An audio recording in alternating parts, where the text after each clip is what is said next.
Okay, now we're actually going to run these experiments. So each time I do this, the first step is going to be to restart the kernel, which you can do with this little circle right here. So let me go ahead and do that. Restart the kernel. You can see we get some activity up here when I do that. So let's run this first one. And you can see it actually causes some increase in the memory usage. Let's restart and run the next one. So the sort of baseline is right around 110, 111 megabytes. When I run the experiment, you can see that it climbs up to right around 145, 146.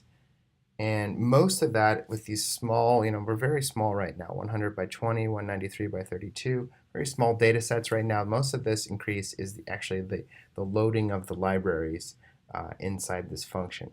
So we ran the second one. Let's restart that and run the third.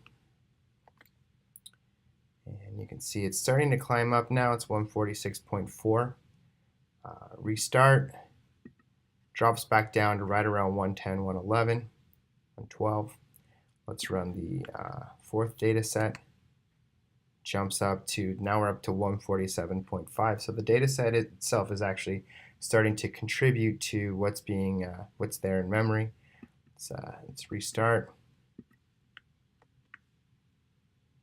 Jumps up 146.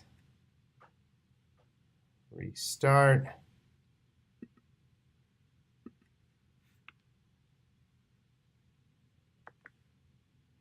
Now it's jumping up. We're up over 150 now. It is going to drop down to 146 because remember, when the function finishes, it's actually discarding the data set. It's saving it to disk and then discarding it. So 146 is sort of this baseline after we've run the function. All of these things, it's a lot to start to think about in terms of resource consumption and CPU being used, memory being used, but these are the sorts of things that you're going to need to start to think about when you're starting to have to worry about the data that you're working with and how much resource consumption it needs. So let's restart this. We're going to run 7. Baseline is 111, 112. Let's run it again. Now it's jumping up. We're at 160 before we drop back down to 146. Restart the kernel. Run it on 8. Now it's jumping 250, much higher. So the data set's starting to get big here. Let's reset. Back down to 112, now 113. It's sort of interesting that each time we reset, the baseline is actually a tiny bit higher. That's sort of interesting to think about. Let's run 9 here. Now we're up to, and we got a memory error when we tried to run data set 9. So that's what we were looking for. We were looking for the set that was going to cause a memory error. So we found it. It's data set 9. So if we actually hop back over here to the top level, we should see that we did create all of these data sets. We created data sets 1 through 8. We're actually going to use those when we conduct experiment 2 here in just a moment.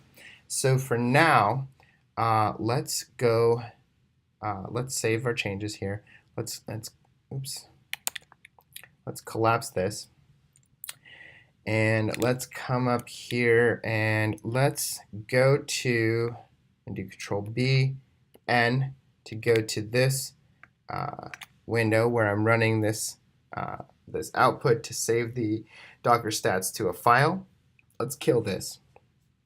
So the way I'm going to do this is by typing Control C, and the reason I want to kill it is because the data we just collected, that was experiment 1 where we're loading the data. We're actually going to do experiment 2 in just a second. So let's kill this.